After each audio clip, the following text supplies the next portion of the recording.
Hi, everyone. Welcome to Good Enough Today, the podcast where we share stories from people who are showing up authentically, even when life gets tough. I'm your host, Cheremma Lee. I'm so excited to share with you the new guests and interviews we have for Good Enough Today for 2026. But I have to admit, we're still in the lab. We're trying to make things right and ready to go for 2026. So I'll ask that you guys just bear with me while I work on living up to the Good Enough name and accepting that sometimes it's progress over perfection, and slow and steady does win the race. So while some people are preparing for a new year and a new me, I'm working on improving and progressing through this year and making myself better. And I hope you are too. And I'd like for you guys to follow me on Instagram, Facebook, and YouTube and see what's going on behind the scenes with Good Enough Today. I'd also like to remind you that even when life gets tough and things are looking bleak, you can stay hopeful for tomorrow and remember that you're good enough today. Hopeful for tomorrow, good enough today. Oh yeah, hopeful for tomorrow, good enough today. Hello, everyone. Welcome to Good Enough Today, the podcast where we share stories from people who show up authentically in their lives, even when life gets messy. I'm your host, Cheremma Lee, and today my special guest is Mario Hall. Hello, Mario. Welcome. Thank you for being here today. Well, thank you for having me. I'm excited to be here. That's awesome. Mario is an author, a leader, an inspiration in the community. He serves as a mentor. And today we're going to hear his story, but we're going to strip all of that away. We're going to figure out the man behind who Mario is and how he got to be there today. So thank you for coming on and being vulnerable with us today. Yeah, it's my pleasure. My pleasure. All right, so we start every interview the same, and that is, how are you feeling today, physically, emotionally, and mentally on a scale from 1 to 10? All right. So the PEMs. All right. Physically, I'm gonna say about a 6.5. Yeah, I like to work out. They stay in physical shape, but I had an injury, so over the last 3 months, I haven't been able to do much. And I can tell when my body gets, because I've had surgery, so I get my knees get stiff and joints get hurting, but that helps with the physical side of it. So 6.5 on the physical, emotional and mentally. So emotional, I would say 7.5 on those. Nice. Emotionally, I'm kind of a even keel kind of guy. Calm. So I'm getting to have a good control of my emotions. So get a little nervous sometimes when it's time to speak, but other than that, it's I say 7.5, and then mentally, all right, mentally, it's a little higher. I'll say about an 8. Okay. About an 8 on those. I like to focus on a healthy mindset. I call it a championship mindset. So I do every morning. I start my day with reading. I like to journal my thoughts. And then in the evening time, I like to pass football with my little son. So it kind of gets me mentally in a good place. So. Awesome. That's great. That's great. I always have people come on here and they give their numbers. And I got some feedback from my listeners that I never give my numbers. And so I want to share my PM. My PM for today is probably about a 6 physically. I'd say 6.5 emotionally and a 6 mentally. I won't ever do 6.66 because I feel like that's right. It might be 6.2, but it's not going to be 6.66. But I would say those are my numbers. So I appreciate your feedback on that.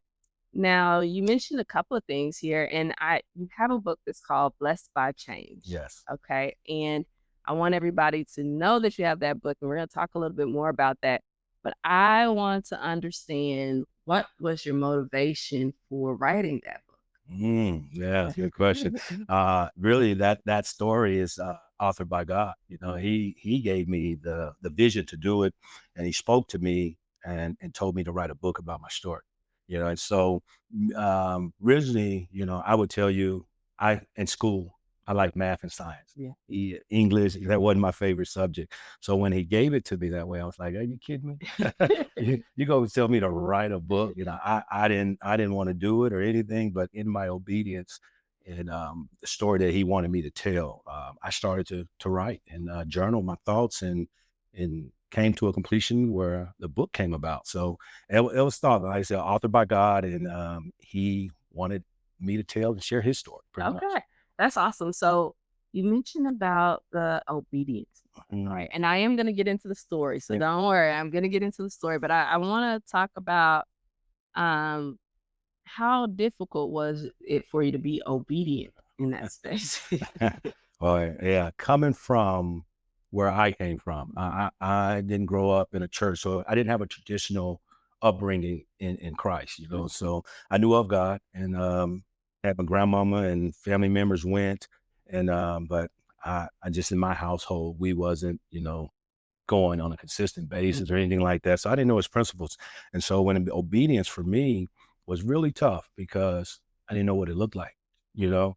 I didn't know how to be obedient, and not growing up in church and knowing his expectations, you know, I liked my wrong behaviors. I rationalized my wrong behaviors. So when it became obedient, I started reading the word and it says obedience over sacrifice.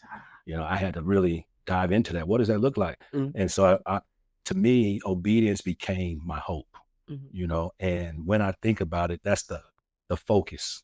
You know, obedience is the focus. What am I focused on today? And that led me to be obedient.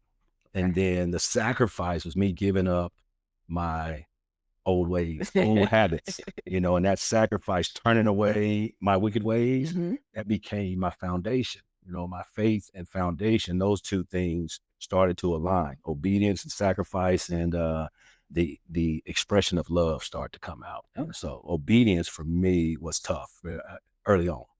Now, how do you know when you're being obedient to what God wants and you're being obedient to what Mario? Yeah, great question.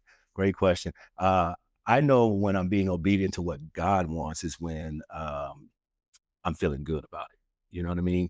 I'm feeling good. I know I'm walking in the right direction, and you know, I'm hearing God lead me in a certain way, and it gives me confidence because I'm like, oh, I'm following somebody who following the right way. When it's me on those, there's a struggle. There's a push-pull type of thing. I'm always fighting it, and I'm wrestling with it. And I know, like, man, I want to do this, but I shouldn't. And when that wrestle starts, I understand where the pull is coming from. You know, so that's how I know when it is. So if it's just me and I'm feeling good about it, I'm confident. Now, do you get scared when you're being obedient to God? Oh, oh yeah. Definitely get scared.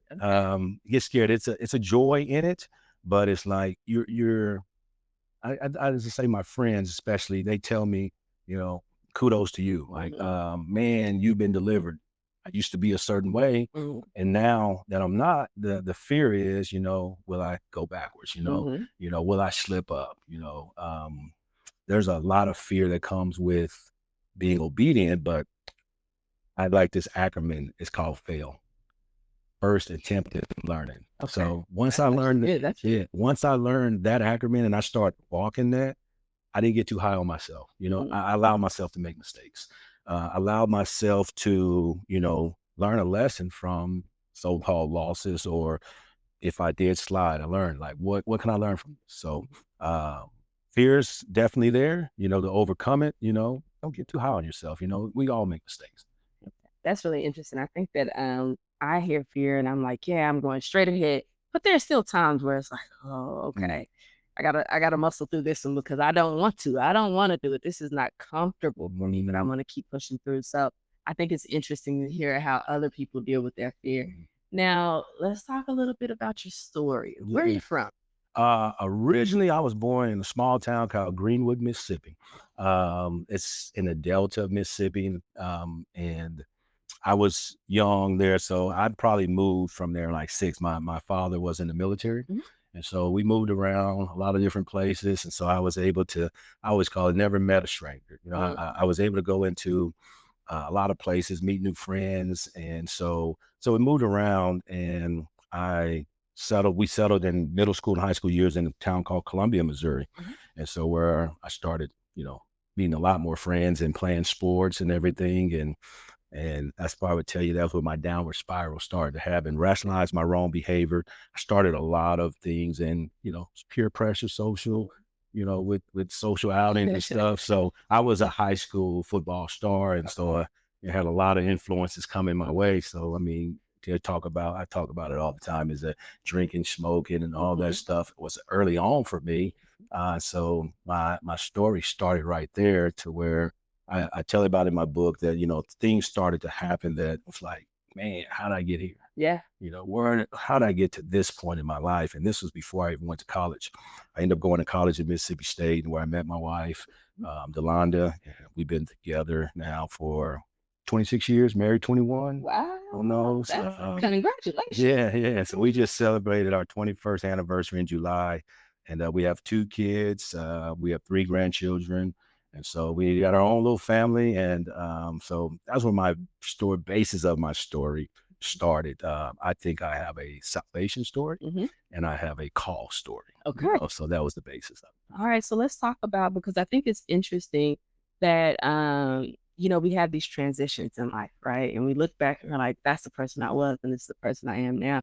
Let's talk about who Mario was in high school. You talking about the drinking, the smoking. Would you have called yourself a leader back then? Oh, that I thought I was. Where I sit now, I know I wasn't. I was a follower. Okay. But I thought I was leading. I was leading a lot of people wrong. Like, man, come on, man, do this stuff, man. We're good. And the guy that was there, I that's where I learned, or I developed a secret life. Okay. Hidden. I hid a lot of things from. If I tell my parents would probably tell you I didn't see that. I didn't see that. That was my dark side of it. So the drinking, the smoking that I was doing, having fun, I hid that. Okay. So as I went on in through life and went on to college, those things, I became good at a master of deception. Okay. That's what I call it. Master deception, where, things that I kept in the dark and things I did in the public. I wanted my image to be of a certain way. You know what I mean? So I want people to look at a great football player, the happy guy, that's always doing the right things. And then in the back, I'm ready to do, all the other stuff, the sin, temptations that led. So I had 2 sides to me, and that's where I would tell you the struggle started to happen. I started to mask certain things. Okay. So that's a great, some great insight, because when you talk about hiding who you were, right? And so you weren't living authentically in that time. Yeah. Okay. And so the question I guess I have is, if it wasn't true to who you thought you should be, why were you doing it at that time? What got you into that space where you felt like you needed to? Yeah. I mean, I think we all like wrong behaviors, it's a little excitement to it, things like your parents tell you, don't do this, you couldn't wait to go do it. You know what I mean? Because you want to try to see what it is. And there's certain people that if you do something wrong and you like it and you don't get caught doing it, I'm going to continue to do it, to where it starts to spiral out of control. And I remember starting in high school, and then I went on to play college football, and we was at a bowl game one time, and the coaches specifically came in and they brought in some police officers and said, don't go to this place. This place is doing this. You tell a young teenager, they say, don't go, oh man, what's going on over there? And we went, and I kid you not, and it was like 4 or 5 of my teammates. We went, we were there, and they just told us to stay away. To stay away. So that was the excitement about it. Like, wow, it's going in, and you didn't get caught, and the rush of it. And so it just kept pulling me back into it. So I would try to walk away from things and do right, but I love wrong. It's like some just kept pulling me back, and so I struggled with that portion of doing right. So I knew right from wrong. Okay. If I tell you, I knew right from wrong, but it was always something that kept me wanting to do wrong. That's a great. I mean, I think that inherently that's something that we all kind of struggle with. The wrong just looks different, right? It could be eating sugar. It could be, you know what I mean? Whatever it is, there's something that keeps us with that wrong behavior. So I wonder, for you said that your family went to church and things like that, but you weren't in church. Well, my grandmother, aunts around me, my immediate family, my mom, dad, everything. My grandfather was a pastor, so he grew up in the church, and was around it. And then as he got older, he, work, things happen, things. So we didn't go to church side of it. So for me personally, I didn't grow up in a church. My immediate family didn't go to church or, know of, the word, but we knew of God, and we knew family members. And in Mississippi, there's a church almost on every corner. You know what I mean? So you know of it. It's just, you don't go, you stray from it. And, so I looked at God and church as a sometime thing. I can come to him here and there, or when I feel like, I've gotten in some trouble and I want to rationalize my behavior, but I want to come to him in desperation. I'm stuck in something. Let me pray. You know what I mean? That was my scope of Christ. Right. So do you feel like as an athlete, there was some expectation for you to have this bad side or this edge? Do you feel like you needed to have that edge? Or how did you feel about that before you started to change your life? Oh yeah, definitely. You play sports and you have that edge that you want to be cool. You want to be the man.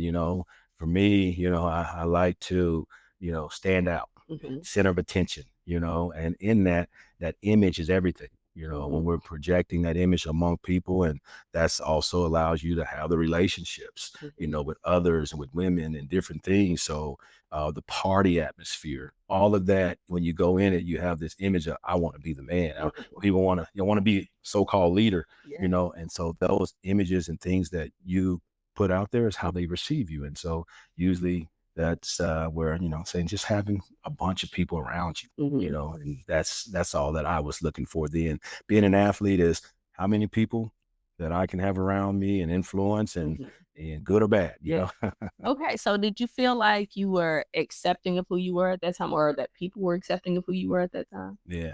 People were accepting of me because it's the fun guy, he's the center of attention and the life of the party. People would want me to come and get their parties hype, and get their outings going, and so there was always drinking behind that. So that was who I was, but inside, internally, I was feel like I was broken. I was, I knew that I needed to stop. I knew that, this path it was leading me on was self-destruction. Right.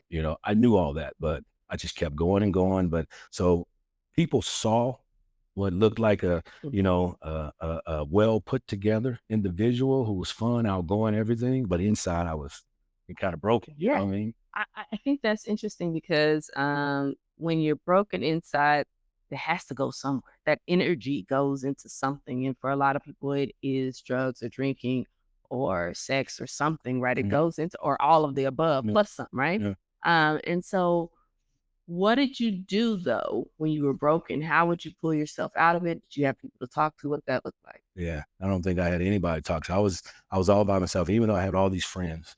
You didn't want to share those things, you know what I mean? So I bottled them in the inside, and that's what you said led to other addictions. So I would take all that and try to, I would call it run the streets. You know what I mean? If it's, turn into a bottle, hitting a club, turn into X-rated, pornography or whatever it was, strip clubs. That's where I ran. I ran to those places and I tried to mask it and get it all out. And so when I came home or went to work, they didn't see that side, but it was a struggle, internal fight for me. And so it just kept coming and coming and coming, but the struggle was real. I understand. I understand. Okay, so then you're in high school. Does the struggle continue in college? Okay. Yeah, so it started in high school, and I tell this story is that one night I was driving, man, and I was drinking and driving. I'm 17 years old, and I just had a great game on the football field, and I went to a party. Me and a buddy were headed home. It's midnight, and I pull up to the lights, and they're blinking. So I think it's a stoplight, but now they become a stop sign when they're blinking red. The car in front of me is there, and the car takes off. And I think it's time for me to go because it's turned green. And as I pull off, my buddy just starts to scream. And as he's screaming, I don't know what he's screaming. I just hit the brake and I turn like, what are you screaming at? His eyes are bulged and he can't talk and he's pointing. And there was an 18-wheeler in front of my car and there was an 18-wheeler behind my car. And how they stopped, I knew it wasn't by the grace of God. Yeah. It tore me up, and so I was able to pull just enough forward because I couldn't open the doors. I would pull it just enough forward to where I got out on my hands and knees and I prayed to God. I was praying, I call it in desperation. I was praying to him, God, thank you for saving me and sparing me. I won't do this again. And I went right off to college. This was my senior year in high school. I went right off to college, and guess what I kept doing?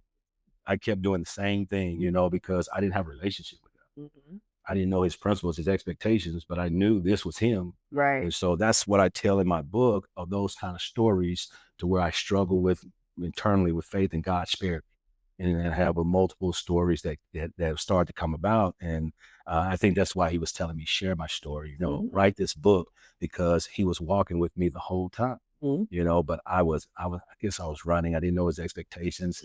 And yeah, it continued on to college, and continued on into my, I call my personal adult life, when I got married and everything. And that was a Jekyll and Hyde, two-faced type of thing, because I had already been through it so many times. I thought I was escaping it, that just became who I was. Right.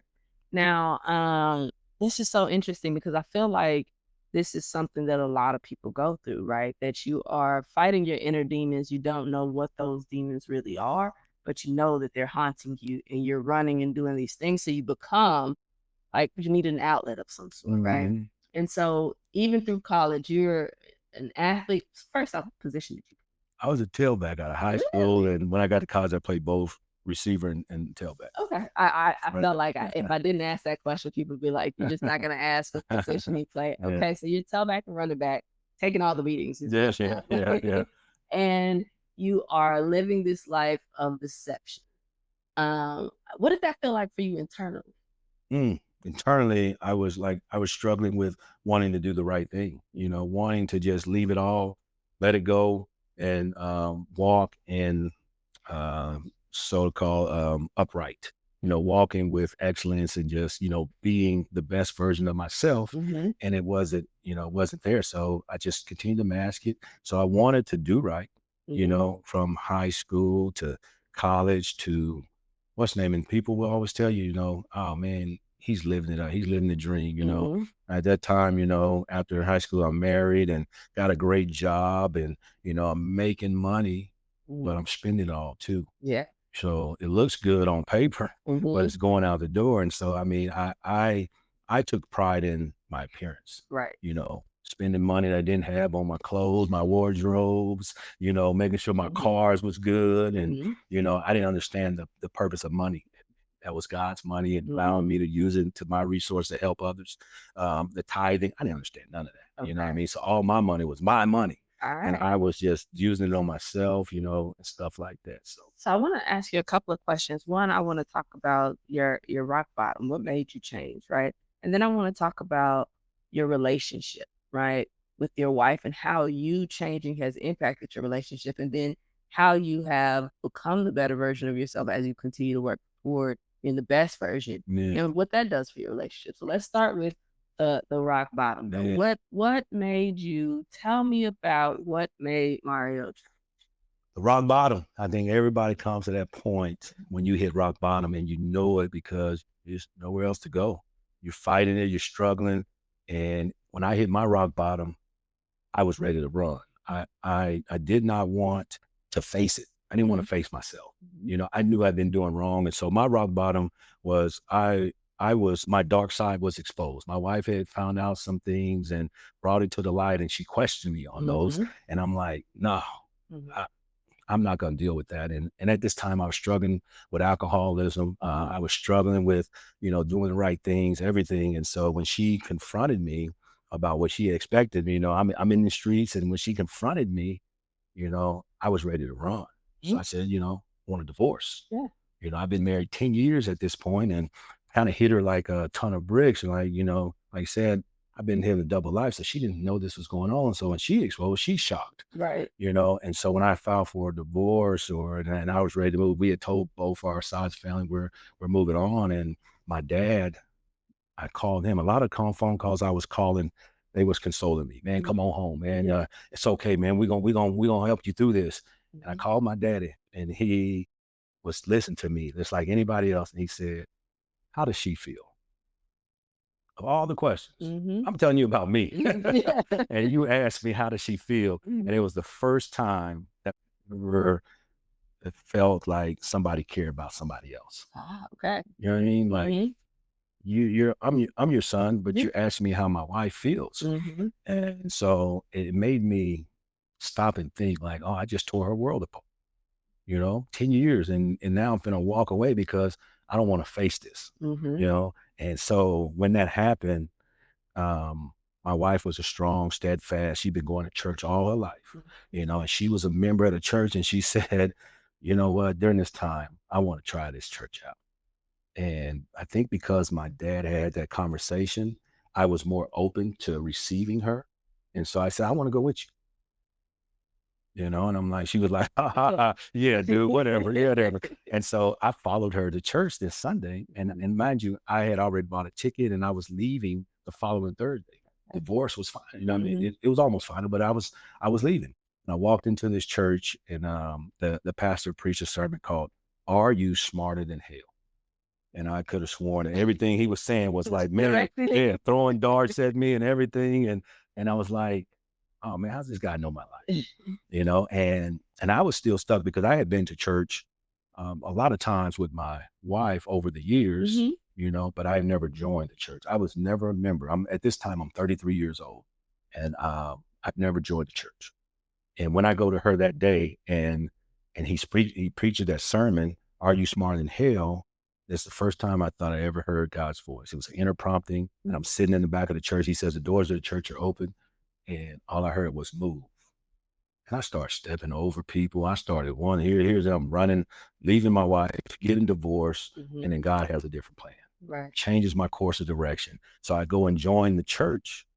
And now I got to have a conversation. I got to come to reality because I'm joining the church. Things have changed. I told my wife I'm leaving. Yeah. So now we got to have a talk, So that was the first time that I really started to worry about somebody else's feelings and address my bad behavior, address me. And so I had to come clean with a lot of things that I was hiding with her, and so, I think it was a lot of eye opener, but she helped me through that, so it was, I love her for that.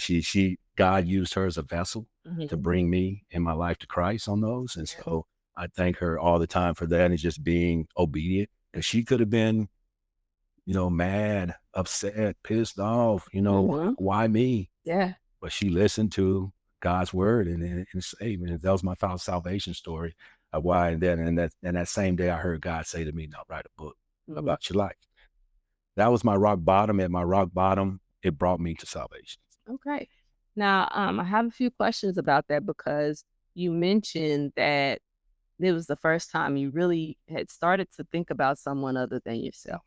Now, how does that work if you're in relationships, you're showing love to people, you have friends, right?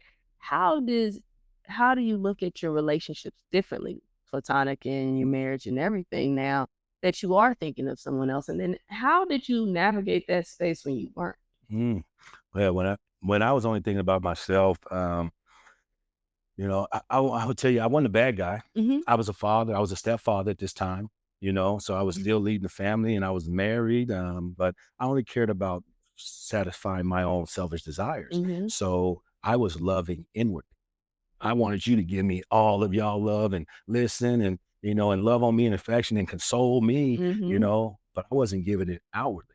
So when this situation happened and I realized, oh, God must love me, he met me in my hard place, my rock bottom, and then called me, to, Christ, ministry, salvation. When I realized how much he loved me and he said, God so loved the world, he gave his only begotten son, right? I started loving outwardly. And I think my wife felt that love. My kids felt that love because I wasn't no longer about me. I wanted to put smiles and be happy on those. I wanted to learn to be a real leader, and as they start seeing that happen and unfold, and they're like, man, this dude is transitioning. And they start allowing me to be their leader and their provider. I'm leading them to church and I'm leading them in, Bible studies and, drawing their life closer to Christ. I started coaching my my youngest son's football team. I wanted to do that with my oldest son, but I was so busy with work, trying to search and find money that I never gave him that same love. I loved on him, but I didn't coach him because I was sore. And then these things, like I didn't care about money. I didn't care about that. Let me do what I need. Time, TIME. Let me spend time with my family. And I think that love outwardly because I was getting it from God that way. I was giving it to them. They saw me differently. Okay. My relationships with other people were differently. It's just that's what I try to do now. Love outwardly and not inwardly. Did you lose friends or people you thought were friends as you start transition? I think there was a lot of distance, man, because they're happy for me. They see the transition and change. People are happy for you, but if they're not ready to change and they think, oh, you're gonna try to change them, you're gonna try to make them walk like you. And so I'm not a Bible thumper. I'm gonna always try to lead you, to God and everything. If you're open and you're asking me a question, I'm gonna be ready to speak on it, right? But the that was the hard part of all of this, is that when you have certain relationships, that you need to separate from, but you've been there so long, and so it's hard to pull back from those. If they're not pouring into me, I kind of realize that, I needed to separate it on those, but it's also one of those things, like, sometimes I might need to be present because they see the change. Right. They may be willing to change. That's it. Some people in there might never read my book, but they read me. Absolutely. That's a story that they're reading. Absolutely. I think that I've seen this discussion a little bit on social media and on other podcasts and things like that about Christians or especially Christian women, feeling like they have to be obedient when their men are doing things that are hurtful, harmful, right? And I think that it's a very nuanced conversation and argument, because, everybody wants to say, if my husband or my wife did this, I'm leaving, right? Yeah. But you mentioned about there being 10 years in. I think people forget that there's a lot of life in that, right? And so I really want to talk about, and your wife's not here, so it's going to be hard for you to kind of speak on her position, but the forgiveness that goes along with moving forward, right? Yeah. And then how were you able to have that conversation, those hard conversations with her, because you changed basically overnight, right? And so how are you able to then get that accountability for yourself and then be there to comfort her in the fact that now you've done wrong and now you're trying to do right and build that trust? Yeah, that's good question. Good question. It's the walk. It's your walk. You got to continue to show up, and each day to show the action, show the steps that you're here. Because I would tell you that my wife was the leader in our family. She was steadfast. She modeled what it looked like, so I had a blueprint right before me, to walk in that way and just follow Christ. So it can day after day after day, you show up, you're obedient and everything. And women know when their husband is not, leading them directly, right? Correct. And so they become leaders. And in my situation here, the transition happened. And I think as my wife saw that I was leading in the right direction, it allowed me to step up the family, because now I'm led by Christ. Right. You know what I mean? That's how the order is. So it's no superiority. Like, I'm the man of the house, and you better watch and listen to me. I became the man of the house because that was of Christ, right? And they saw that I was leading a Christ-like life now. Now I can lead them, and they can trust that I'm leading them in the right direction. So, I became the head again, and my wife became, I call it equal, so there's a pecking order, but there's not saying I'm superior than her. I like it like this. I liken it to this. I'm the head, she's the neck. Right. Have you ever tried to move your head without moving your neck? Exactly. So when my head and neck move together, and in the obedience side of it, I don't make decisions without including her. And she trusts that if I do make a decision, then I'm leading them directly. And so we work in tandem, and so that's the obedience side, is that we're working together. We have a pecking order, but it's not that I'm superior or she's superior. Absolutely. No, I think that's important to have that kind of conversation, because I feel like people forget that in romantic relationships, they're just like other relationships, even with your friends, anybody. You have to have, there's a give and a take, and there's not one person. And if it is, it's probably not going to work. Yeah. The person that you have to see all the time are your siblings, people that you live with, there are gonna be some times that are gonna be difficult. You just have to work through those and have those conversations. Yeah. Now, we talked about you making this transition. Was there somebody who was your guide? Was there anybody that you leaned on, that you created a community after you joined the church? What did that look like?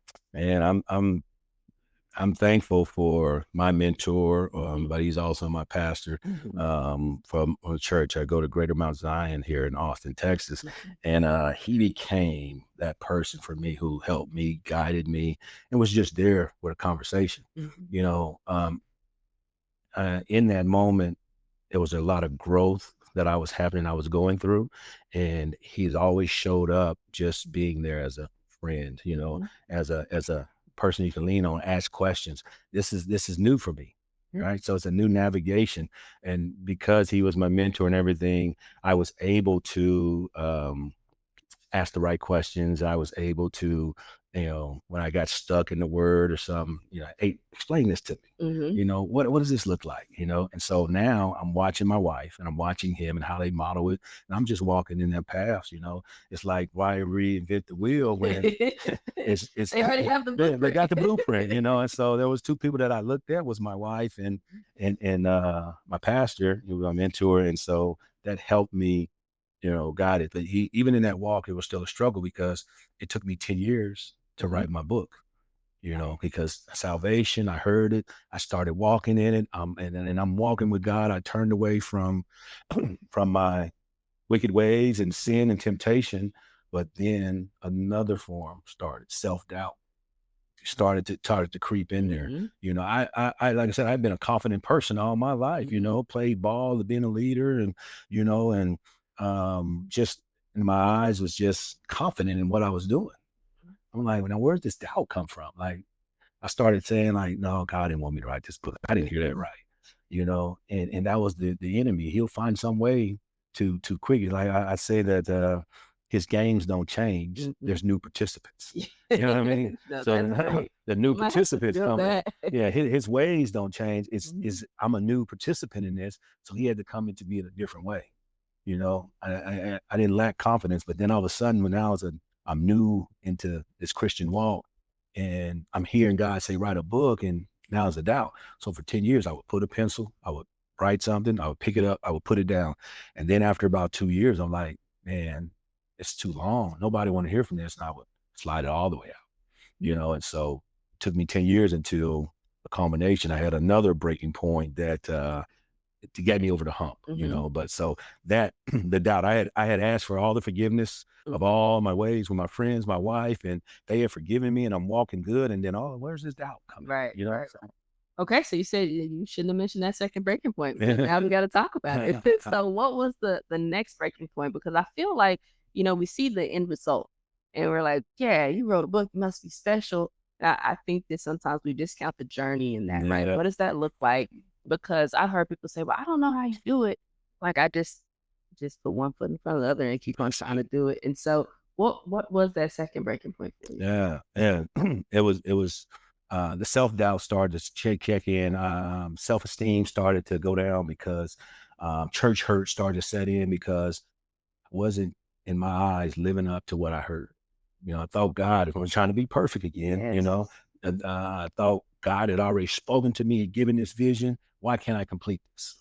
You know, so my self-esteem started to go down, self-doubt, and I just put the book down, period. You know, so I didn't write. And then it started to struggle internally, like, man, am I failing God?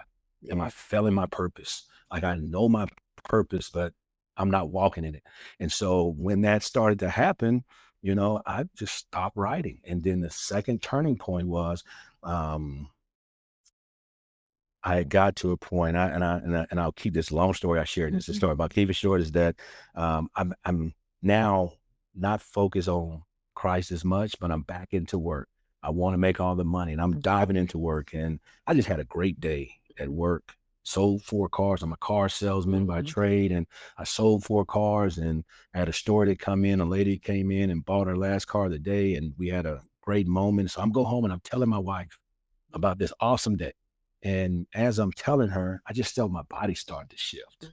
And when it started to shift, and I liken it to this hot air balloon, somebody poke a hole in it, shh, there's a slow leak. That's what my body started to feel like. I felt like it was leaving. My soul was leaving. I started crying. I have a great day. I started crying out my eyes. And I'm like, why am I crying? You know, I can't talk. I'm like, hey, can you hear me? She's like, I hear you fine. I feel like my voice is leaving me. And there was a slow leak. And all of a sudden I get this wave of exhaustion. I can't stay up. My eyes are closing. And I told her, I said, I got to go to sleep. And she was like, it's 7:30 on a Saturday. You sure you're going to go to sleep?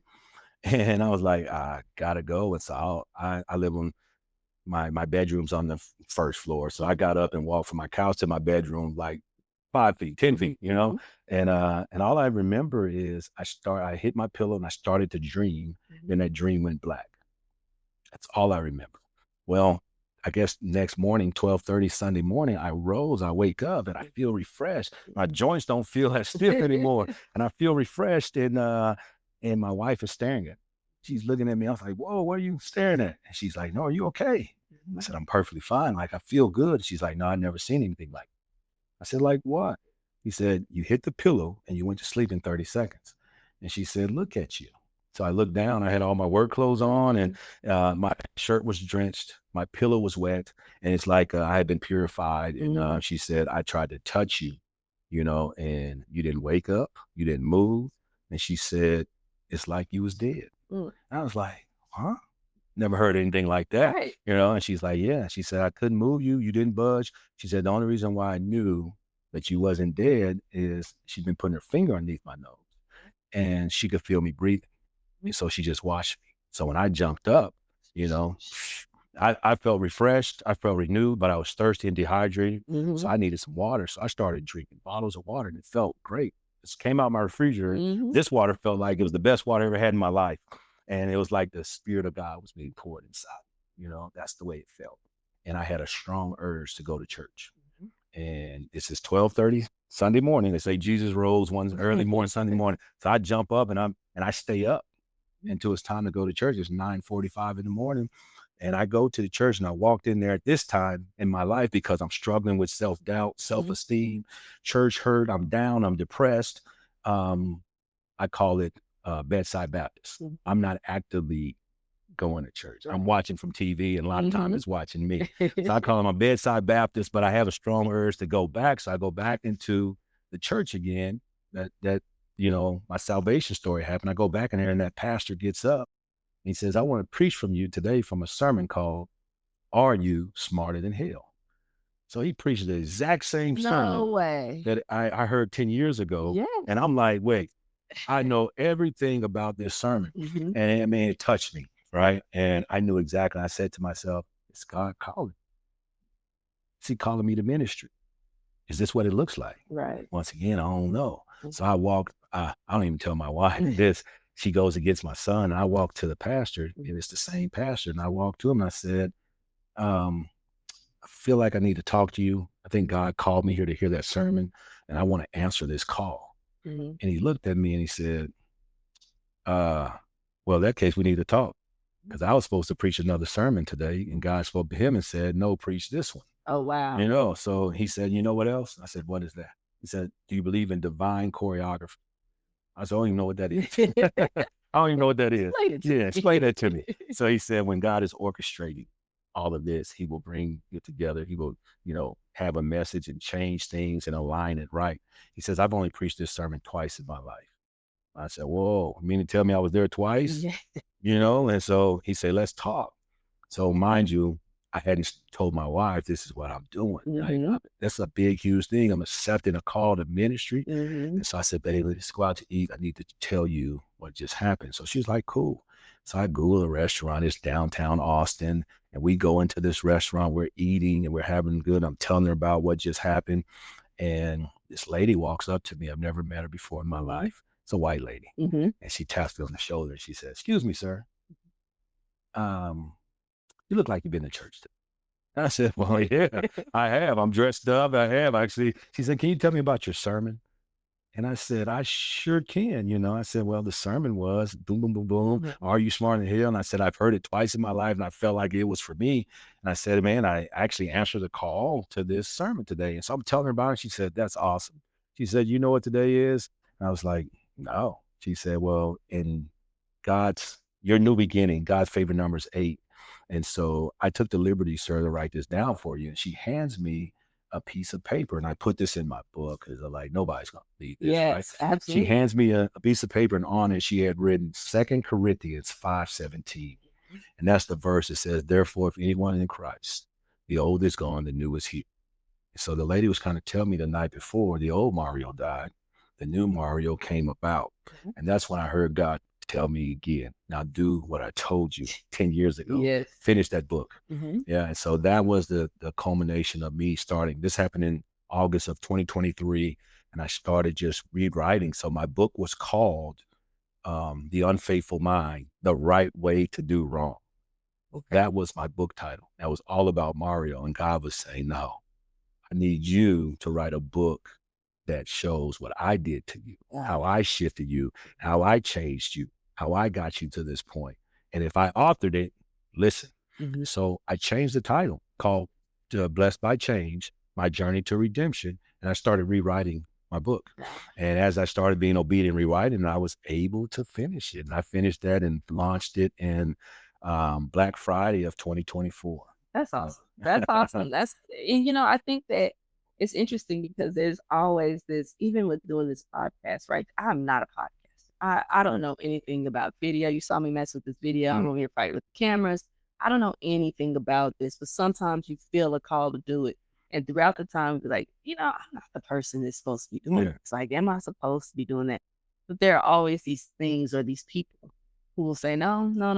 And you're like, okay, I'm supposed to be doing this. I don't know what I'm doing, but I'm just going to put my name in the hat and see how it works. And so I think that it's just interesting to hear from a different perspective to see.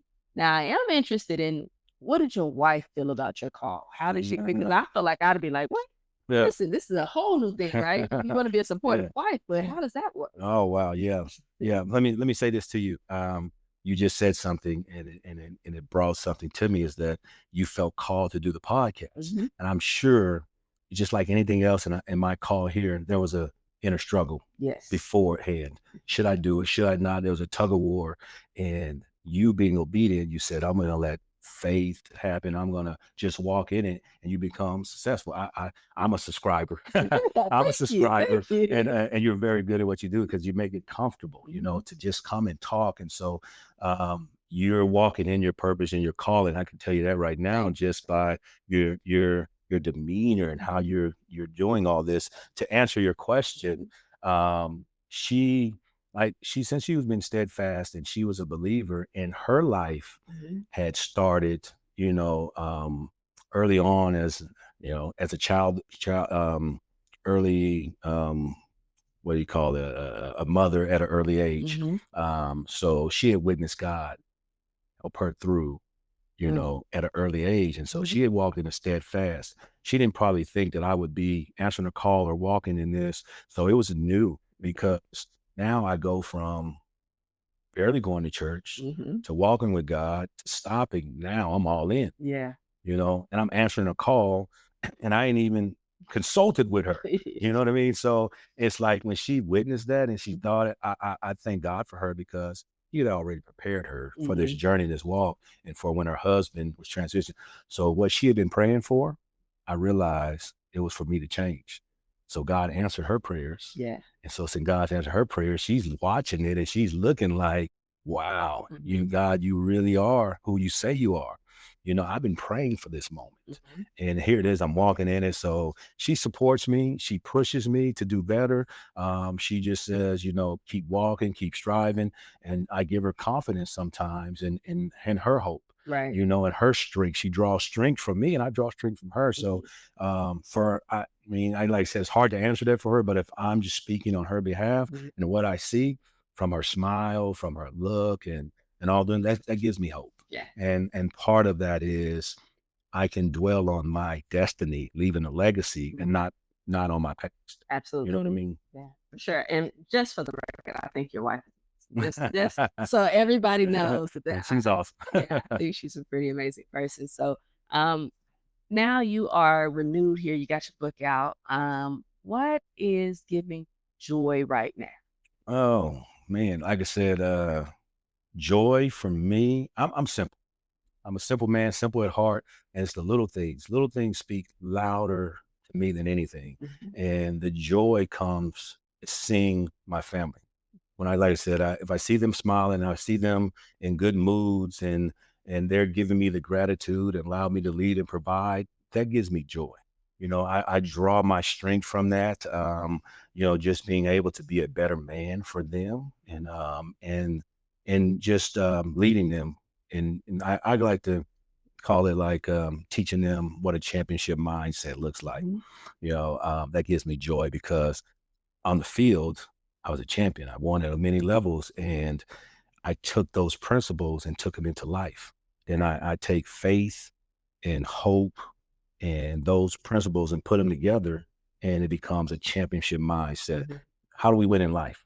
That's the way I teach my kids, my students, my team that I coach, and to go into their schoolhouses, and be champions. Be nice and kind. Go on their playgrounds and be champions. Go on the field, and so that gives me joy.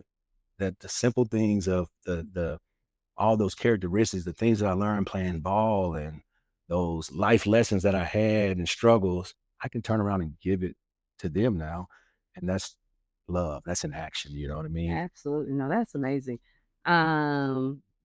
Okay. So when you look back on things right now, because I feel like, and this is a question I don't usually ask, so sorry. Come on, let's go. But do you look back on me right now and have any regrets? Oh, wow. Yeah. No, I don't think so, because this is the walk. This is the journey God needed me to go down to move forward.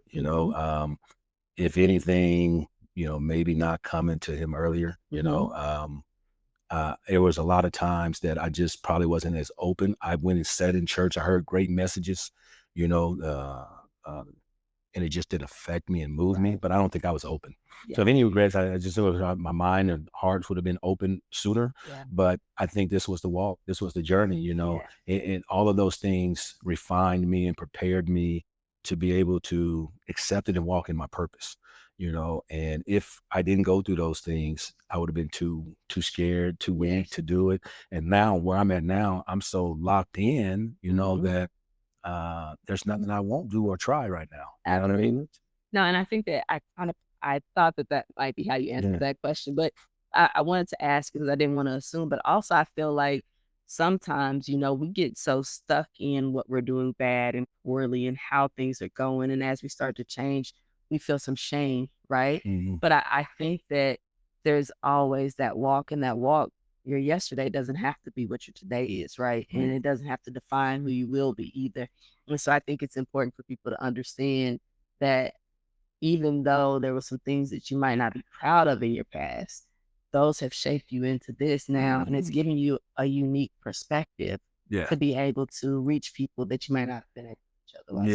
Because I had a lot of shame, I had a lot of doubt, and one of the things I had to do was come clean with those. What do they say? Get your skeletons out of the closet. And I wanted to share where I was at mentally in the darkness. I wanted to have all those out, so it didn't keep pulling me back. So the shame was happening because I was still trying to hide some things. You know what I mean? I was still, want to walk in faith and do right, but I realized early on that if I was gonna be true to who I am and grow and walk in this way, I had to take all of those shame and doubts and bring it to the forefront. I couldn't allow it to have power over me. I realized that was the devil holding me back, thinking, okay, they got something. So if I left that door, a little cracked, and it was shame and doubt, he was going to kick it in. So I kind of closed that door, and I told it all. I let my wife know what I was doing and told it to other people. And the more I told, the more confidence I came, and that shame and doubt started to leave, and I didn't let it to define who I was and hold me back. No, I think that's very important, because that's going to help a lot of people, mostly because I know, just based upon the people I've known and the things that I know about people, that sounds crazy. like, hey, you shouldn't tell anybody. Nobody knows it's you and whoever. You just leave that where it is and keep on moving forward. And I think that, if we just leave it behind us, then move on. Forget about it. Your wife don't know. why would you tell her that? It's going to put her in a bad position. And what are you going to get out of that? Nobody's winning, right? But I think it's important what you said, that shame would have still been in the back, just waiting to overcome whatever situation it was. And so what made you comfortable with that though? Did you just know that there was no way you could be here if you didn't let go? Yeah, I'm an all in kind of person. Okay. You know what I mean? So I think this is why God told me to write a book, because when I'm all in, I'm all in. Right. I don't have a gray area, you know? And for me, when I started writing, I started telling people, man, I'm gonna write a book. Right. God told me to write a book. I'm like, man, come on, man. Really? And people would tell me, don't tell it. Don't tell it all. You know, I would leave that stuff. Like I would get that type of feedback. And I just thinking, like, the more that I thought about it, I was like, nah, that's gonna be in the back of my mind. I ain't told it, and it's going to eat it to the point to where I wasn't free. I was going to be still held captive. You know what I mean? So if I was going to walk in this and walk freely, when I came to Christ and salvation, like I said, I walked out of a club on a Saturday night, and I'm walking into a church on Sunday morning, and he calls me, and I give my life to, I came free, like arms wide open. And so with that freeness, I didn't want anything holding me back, you know? So I think that was just part of the natural progression. Let me come clean, you know? And when I did, you know, it may have been things that people didn't may want to hear, but I think it helped me, you know what I mean? Some of this was my healing. Right. Let me go get out of this trauma and everything out beside me. And so shame didn't take hold of me anymore. And it's tough for people to talk about those things. And I got friends and family members who will never speak about it. They've been through way more trauma and different things and darkness than I have, but it's closed off. And then you have mental issues that start to come up. Then you struggle internally, and then you need help, you know, therapy. And because of the darkness and you don't want to share it, do you go get help from a therapist when you should, you know? So I would thank God for that. I didn't want that holding power over me. Right. No, I think that's really important, because I feel like as people, we're like, well, I want you to know this. I want you to know all of this, because your perception of me can change. Yeah. And I don't want your perception to be different. But I think from what you've said, that you just trusted God to say, okay, well, whatever perception needs to happen is what God wants to happen. And we're just going to walk in this way. Yeah. That's powerful. Being faithful is not easy. Yeah, it's not. It's not easy. And being obedient to that, you know, and just, you know, sharing those things, it's very tough, but it's being vulnerable. And in that vulnerability, I drew strength from that. Like I was able to, like I said, complete a book. You know, I was able to lead my family differently, but I draw strength from that vulnerability. And then the Word of God just started to, you know, soothe me. Every time I started reading something, it was like, man, it's in this book. Wait, everything I was going through is in this book. I mean, I just started getting fascinated by that alone. Is that, wait, man, I've been walking and doing these things. Everything that, let's imagine that everything that I'm walking and living, God had already written about it. Yeah. And that just, I mean, so that just freed me up even more. No, that is, I think that you're going to help more people than you realize, just by telling your story and them hearing how you have navigated this space. So I think that's great. What's hard for you right now? What's hard is, what is hard for me right now? Hard is I every day just being, I don't want to say use it over being obedient, but every day, because I'm walking into a new life, a new growth, that getting in the Word every single day. Like my morning routine is to, you know, study the Word, you know, prepare myself. Hard is preparation, you know. For me, I believe God has called me to ministry to, you know, lead others, maybe preach different things. I think He will open up that door, but in this time, I'm preparing myself, you know, in that preparation, what I'm doing by myself, in the loneliness, by, you know, that hard work, it becomes hard, you know, that every day I know that I have to do this to get myself, I don't say caught up, so to speak, but not grow. In the back of my mind, it's hard that I want to, you know, get these thoughts out, right? Mhm. I didn't grow up in the church. I didn't walk in it. Am I behind? Yes. You know what I mean? I know exactly what you mean. Am I behind the curve? I'm too far back. I'm 47 years old. You know, am I behind? So, but preparation. God reminds me that David was in a waiting period before he was king. You know what I mean? So, I have to prepare. Yeah, absolutely. I think that's the part that's hard though, right? Because you want to be here, like you want to know, like I'm trying to be an expert at this. I'm doing this in process. It's slow. Yeah. You have to learn, right? Yeah. I get it. So you have to show up every day. Yeah. And like, what does this mean? How am I doing this? And Yeah. it's a new learning process. You're a child again.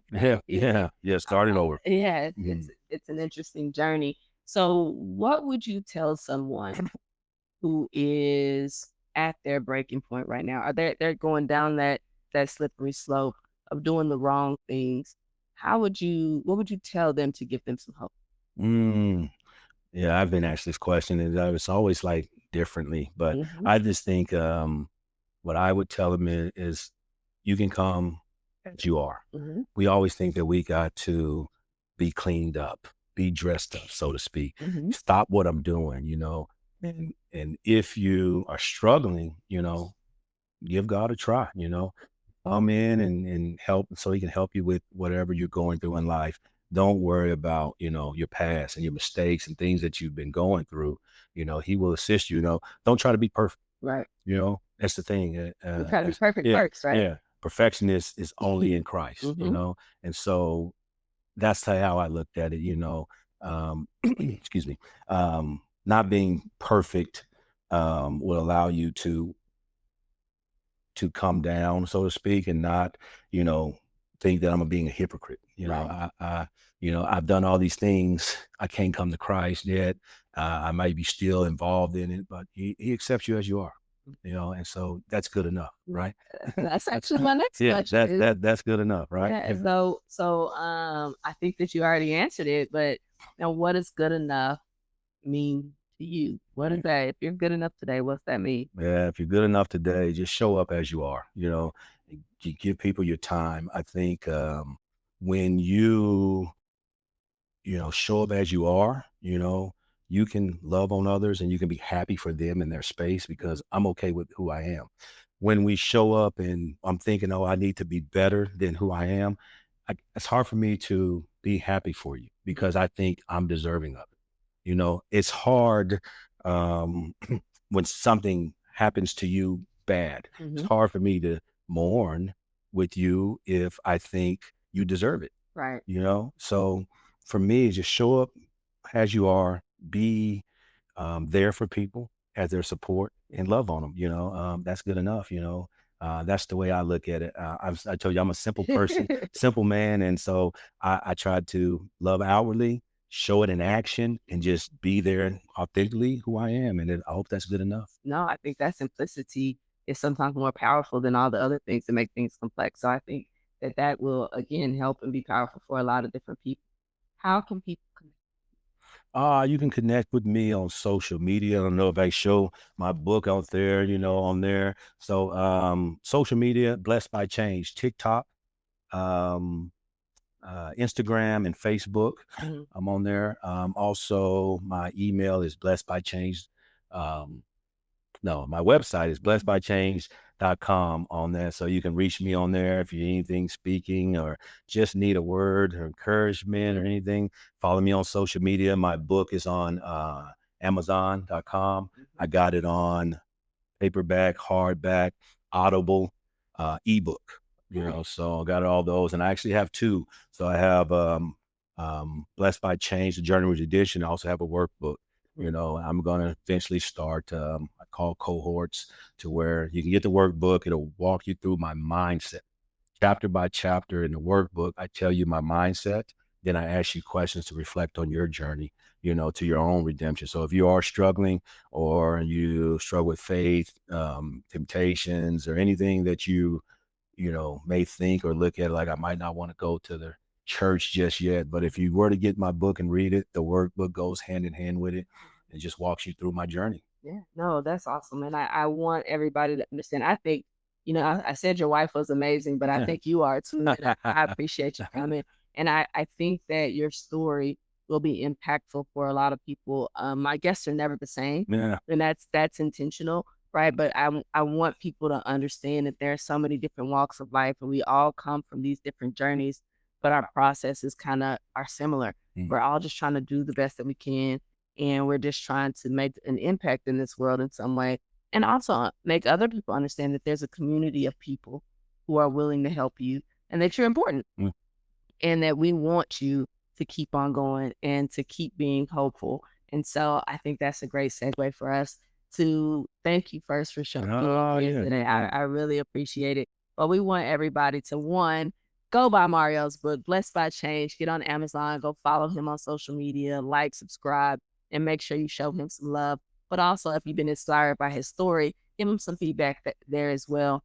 And remember, we want you to be here. We want to build a community for people to understand that you are good enough today. And we want to stay hopeful for tomorrow. We can change. We can do all the things that we want to do, but we're absolutely good enough today. Hope for tomorrow, good enough today. Oh yeah, hope for tomorrow, good enough today.